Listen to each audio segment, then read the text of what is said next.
April 19 பாஸ்கா காலம், 3ஆம் ஞாயிறு. நற்செய்தி வாசகம். லூக்கா நற்செய்தி 24ஆம் பிரிவு 13 முதல் 35 முடிய இறை வார்த்தைகள். வாரத்தின் முதல் நாள் சீடர்களுள் இருவர் எருசலேமிலிருந்து ஏறத்தாழ 11 கிலோமீட்டர் தொலைவில் உள்ள ஓர் ஊருக்கு சென்று கொண்டிருந்தனர். அவ்வூரின் பெயர் எம்மாவு. அவர்கள் இந்நிகழ்ச்சிகள் அனைத்தையும் குறித்து ஒருவரோடு ஒருவர் உரையாடி கொண்டே சென்றார்கள். இப்படி அவர்கள் உரையாடி கொண்டும் வினவிக்கொண்டும் சென்றபோது இயேசு நெருங்கி வந்து அவர்களோடு நடந்து சென்றார். ஆனால் அவர் யார் என்று அறிந்து உணர முடியாதவாறு அவர்கள் கண்கள் மறைக்கப்பட்டிருந்தன.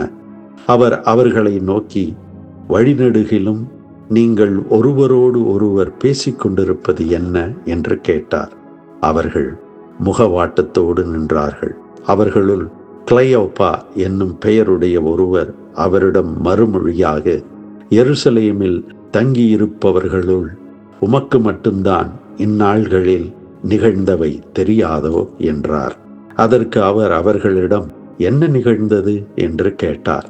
அவர்கள் அவரிடம், நாசரேத்து இயேசுவை பற்றியேதான் பேசுகிறோம். அவர் கடவுளுக்கும் மக்கள் எல்லாருக்கும் முன்பாக சொல்லிலும் செயலிலும் வல்ல இறைவாக்கினராக திகழ்ந்தார். அவர் இஸ்ராயேலை மீட்கப் போகிறார் என்று நாங்கள் எதிர்பார்த்து இருந்தோம். ஆனால் தலைமை குருக்களும் ஆட்சியாளர்களும் அவருக்கு மரண தண்டனை விதித்து சிலுவையில் அறைந்தார்கள். இவையெல்லாம் நிகழ்ந்து இன்றோடு 3 நாள்கள் ஆகின்றன. ஆனால் இன்று எங்களைச் சேர்ந்த பெண்களுள் சிலர் எங்களை மலைப்புக்குள்ளாக்கினர். அவர்கள் விடியற் காலையில் கல்லறைக்கு சென்றார்கள். அவருடைய உடலை காணாது திரும்பி வந்து வானதூதர்களை கண்டதாகவும் இயேசு உயிரோடு இருக்கிறார் என்று அவர்கள் கூறியதாகவும் சொன்னார்கள்.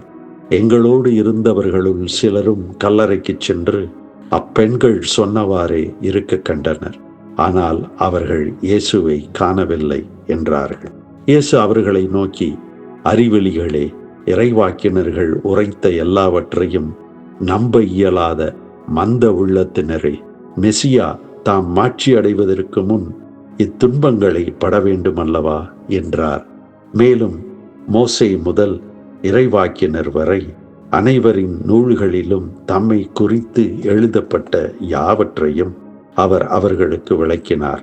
அவர்கள் தாங்கள் போக வேண்டிய ஊரை நெருங்கி வந்தார்கள். அவரோ அதற்கு அப்பால் போகிறவர் போல காட்டிக்கொண்டார். அவர்கள் அவரிடம், எங்களோடு தங்கும், ஏனெனில் மாலை நேரமாயிற்று, பொழுதும் போயிற்று என்று கூறி கட்டாயப்படுத்தி அவரை இணங்க வைத்தார்கள். அவர் அங்கு தங்குமாறு அவர்களோடு சென்றார். அவர்களோடு அவர் பந்தியில் அமர்ந்திருந்த போது அப்பத்தை எடுத்து கடவுளை போற்றி பிட்டு அவர்களுக்கு கொடுத்தார். அப்போது அவர் கண்கள் திறந்தன. அவர்களும் அவரை அடையாளம் கண்டு கொண்டார்கள். உடனே அவர் அவர்களிடமிருந்து மறைந்து போனார். அப்போது அவர்களுள் ஒருவரை ஒருவர் நோக்கி, வழியிலே அவர் நம்மோடு பேசி மறைநூலை விளக்கும்போது நம் உள்ளம் பற்றி எரியவில்லையா என்று பேசிக்கொண்டார்கள். அந்நேரமே அவர்கள் புறப்பட்டு எருசலேமுக்கு திரும்பி போனார்கள். அங்கே 11 அவர்களோடு இருந்தவர்களும் குழுமியிருக்க கண்டார்கள். அங்கிருந்தவர்கள், ஆண்டவர் உண்மையாகவே உயிருடன் எழுப்பப்பட்டார், அவர் சீமோனுக்கு தோற்றமளித்துள்ளார் என்று சொன்னார்கள். அவர்கள் வழியில் நிகழ்ந்தவற்றையும் அவர் அப்பத்தை பிட்டு கொடுக்கும்போது அவரை கண்டு உணர்ந்து கொண்டதையும் அங்கிருந்தவர்களுக்கு எடுத்துரைத்தார்கள். எபிக்டேட்டஸ் இவர் 2ஆம் நூற்றாண்டில் கிரேக்க நாட்டில் வாழ்ந்த ஒரு மெய்யியலாளர், பிலாசபர். அவரிடம் அவர் நண்பர் சொன்னார், என் மனைவியுடன் வாழ்வது வர வர மிக கடினமாக இருக்கிறது. எங்களுக்குள் நடக்கும் ஒவ்வொன்றும் ஒரு பிரச்சனையாகவே மாறிவிடுகிறது. எந்த நிகழ்ச்சியும் எந்த செயலும் எளிதாகவோ இயல்பாகவோ நடப்பதில்லை. எல்லாம் பிரச்சனைதான், எதுவும் ஒரு சிக்கலில்தான் முடிகிறது என்று முறையிட்டார். எபிக்டேட்டஸ் பதில் கூறினார், நடக்கும் ஒவ்வொரு நிகழ்ச்சிக்கும், நீங்கள் செய்யும் ஒவ்வொரு செயலுக்கும் 2 கைப்பிடிகள் இருக்கின்றன. ஒரு கைப்பிடியை கொண்டு அந்த நிகழ்ச்சியை, செயலை நல்ல தீர்வை நோக்கி நடத்தி செல்லலாம். அல்லது இன்னொரு கைப்பிடியை இறுக பிடித்து பிரச்சனைக்குள் இன்னும் ஆழமாக எடுத்துச் செல்லலாம். உன் மனைவி பிரச்சனையை தூண்டுகிறார் என்று நீர் உணரும் போதெல்லாம் அந்த பிரச்சனை என்னும் கைப்பிடியை இறுக பிடித்து இழுக்காதே. அது இன்னும் பிரச்சனையின் பாதாளத்திற்குத்தான் இழுத்துச் செல்லும். மாறாக, சிக்கலை தரும் நிகழ்ச்சி நடக்கும்போது அவள் உன் மனைவி என்ற கைப்பிடியை அன்போடு பிடிக்கப்பார். அப்போது இருவரும் கைகோர்த்து நல்ல தீர்வை நோக்கி நகரும் பயணம் துவங்கும் என்றார் எபிக்டேட்டஸ். பாஸ்கா காலத்தின் 3ஆம் ஞாயிற்றின் நற்செய்தி எம்மாவு நிகழ்ச்சி. எம்மாவு சென்று கொண்டிருந்த தன் 2 சீடர்களோடு இயேசு வழி நடந்து அவர்களது பிரச்சனையில் நல்ல தீர்வு என்ற கைப்பிடியை பிடித்து அவர்களை மீண்டும் எருசலேமுக்கு பயணப்படுத்தும் நிகழ்ச்சியை இன்றைய நற்செய்தி விவரிக்கிறது. அன்று வாரத்தின் முதல் நாள், ஞாயிற்றுக்கிழமை. அது இயேசு இறந்த 3ஆம் நாள், இயேசு உயிர்த்த நாள். அவர் உயிர்த்த அதே நாளில் எருசலேமை விட்டு எம்மாவு நோக்கி இயேசுவின் 2 சீடர்கள் பயணம் செய்தபோது அவர்களுக்கு ஏற்பட்ட இயேசு அனுபவம் எப்படி அவர்களை தலைகீழாக, முற்றிலும் மாறுபட்டவர்களாக மாற்றியது என்பதுதான் இன்றைய நற்செய்தி. நற்செய்தியின் தொடக்கத்தில் கிளையோப்பாவும் அவருடைய துணை பயணியும் எருசலேமை விட்டு விலகிச் செல்லுகின்றனர்.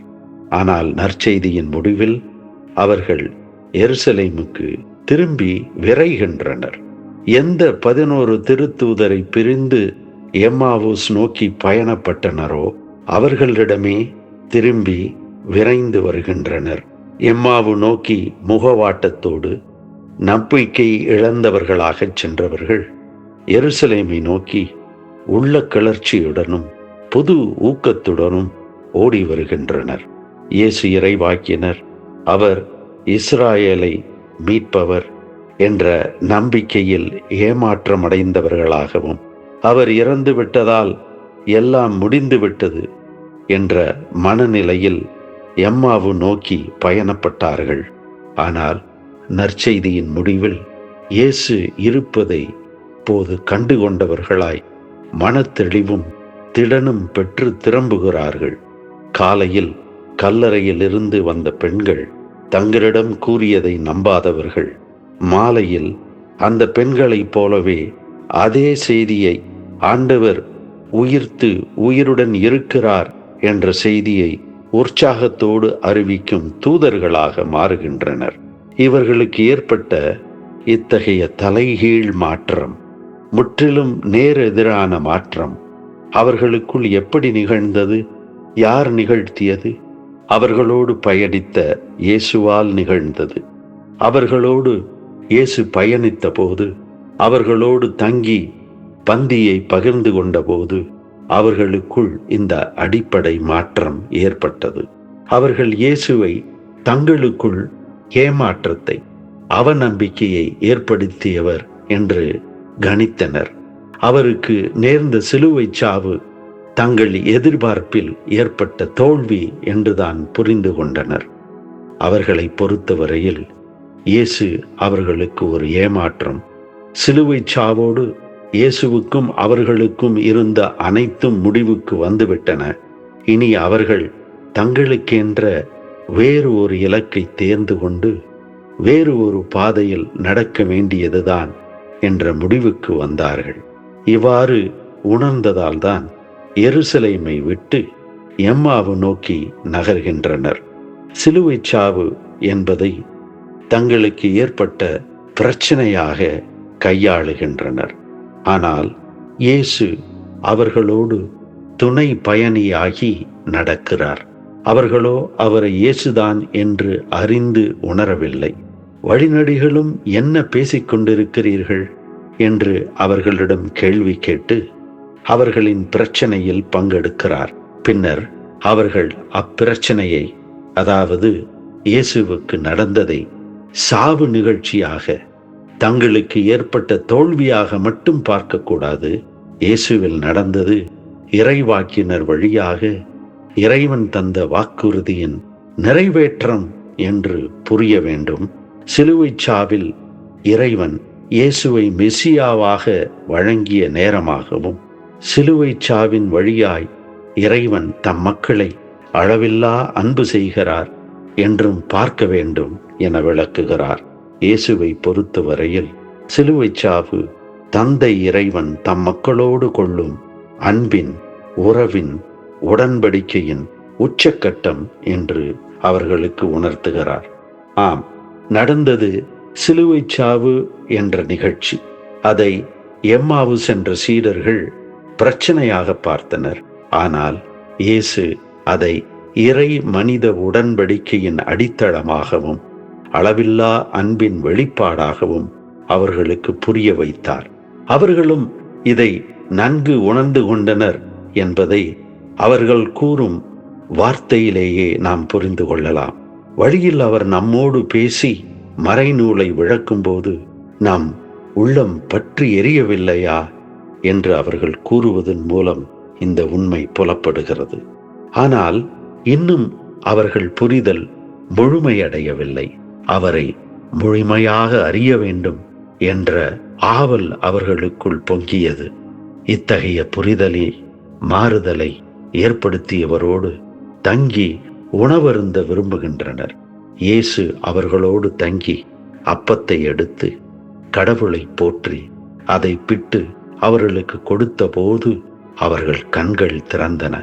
இயேசு சிலுவைச் சாவிலிருந்து உயிர்த்து அவர்களோடு நிஜமாய் அந்த வேளையிலே உயிரோடு உணவு உட்கொள்ளுகிறார், உறவில் வாழ்ந்து கொண்டிருக்கின்றார் என முழுமையாக கண்டுகொள்ளுகின்றனர். அவரோடு பெரிய வியாழன் அன்று அப்பத்தை பிட்டு கிண்ணத்தில் பருகிய அந்த நிகழ்ச்சியில் தொடங்கி இப்போது அவரோடு அப்பத்தை பிட்டு உண்ணும் இந்த நிகழ்ச்சி வரை நடந்த அனைத்தையும் உயிரோடு அவர்களோடு உறவு கொள்ளும் இயேசுவின் உயிர்ப்பு கோணத்தில் புரிந்து கொள்ளுகின்றனர். தந்தை இறைவனின் அளவில்லாத அன்பின், முடிவில்லாத உறவின் உடன்படிக்கை இயேசுவில் நிறைவேறுகிறது என்ற புதிய புரிதலை, உணர்வை இப்போது இயேசுவில் உணர்கின்றனர். இந்த எம்மாவு பயண நிகழ்ச்சி நமக்கு உணர்த்துவது என்ன? வாழ்க்கை பயணத்தில் இறைவன் இயேசு அவராக முன்வந்து நம்மோடு பயணியாக நடக்கிறார். நாம் நம் வாழ்க்கையை எப்படி கையாள்வது என்ற குழப்பத்தில், கவலையில், மனச்சோர்வுடன் தனியாக பயணிக்கையில் அவர் நம் அருகிலேயே நடந்து நாம் அதை எவ்வாறு அவருடன் கொண்ட நம் உறவின் கோணத்தில் கையாள வேண்டும் என்று விளக்குகிறார். இன்றும் இறைவார்த்தையை அவரது சிலுவைச் சாவு, உயிர்ப்பு என்ற ஒளியில் விளங்கி கொள்ள வழிவகுக்கிறார். நமது கோணத்தில் நம் வாழ்க்கை நமக்கு பெரும் சுமையாகவும் மனச்சோர்வை தருவதாகவும், இருள் பொங்கி எல்லா வழிகளும் அடைபட்டதாக தெரிந்தாலும் அவர் தமது இறைவார்த்தை ஒளியில் உயிர்ப்பின் கோணத்தில் நமக்கும் அவருக்கும் இடையே இருக்கும் உறவின் அச்சாரமாக உணர வைக்கிறார். நமது வாழ்க்கையை வெறுத்து திக்கு தெரியாத பாதையில் நமக்கென்ற ஒரு எம்மாவு நோக்கி நாம் நடந்து கொண்டிருந்தாலும் இறப்பை வென்று உயிர்த்து நிலையான வாழ்வை வாழ்கின்ற இயேசு தாம் இறந்து உயிர்த்த புதிய எருசலேமுக்கு உற்சாகத்தோடு நம்மை திரும்ப பயணிக்கச் செய்வார். அடுத்து நாம் அன்றாடம் கொண்டாடும் திருப்பலி இன்றும் நம்மிடையே நடக்கும் எம்மாவு நிகழ்ச்சி. திருப்பலியின் முதல் பகுதியில் இறைவார்த்தை ஒளியில் நாம் நம் வாழ்வின் விளக்கம் பெறுகிறோம். இரண்டாம் பகுதியில் அப்பத்தை பிட்டு அவரை பகிர்கிறோம். ரச கிண்ணத்தில் அவரது பாடுகளில் பங்கெடுக்கிறோம். பின்னர் திருப்பலி நிகழ்த்தும் அருட்பணியாளர் இது நம்பிக்கையின் மறைபொருள் என்று அறைகூவல் விடும் பொழுது, ஆண்டவரே, நீர் வருமளவும் உமது இறப்பினை அறிக்கையிடுகின்றோம், உமது உயிர்ப்பினையும் எடுத்துரைக்கின்றோம் என்று நமது பதிலை முழக்கமிடுகிறோம். ஒவ்வொரு திருப்பலி கொண்டாட்டத்திலும் அப்ப ரச அருட்சாதனம் வழியாக அவரது இறப்பு உயிர்ப்பில் பங்கெடுக்கிறோம். நமது அன்றாட வாழ்க்கையில் பெரும் சுமை காரணமாக, மன அழுத்தத்தின் காரணமாக இறைவன் இயேசுவை விட்டு விலகி எம்மாவு சென்று கொண்டிருந்தாலும், திருப்பலி கொண்டாட்டத்தில் மறுபடியும் அப்பரச அருட்சாதனமாகிய நற்கரணை வழியாக அவரது இறப்பு உயிர்ப்பில் புதிய எருசலேமாக நாம் பங்கெடுக்கிறோம். இதோ இறந்து உயிர்த்தவர் நம்மோடு நடக்கிறார். அவர் வாழ்வை விளக்கிச் சொல்லுகிறார். அவர் வார்த்தையின் மொழியில், அவர் காட்டும் வழியில், அவர் தரும் நம்பிக்கையில், அவர் தரும் ஆற்றலில் அவரோடு வாழ்வின் பயணத்தை தொடர்வோம்.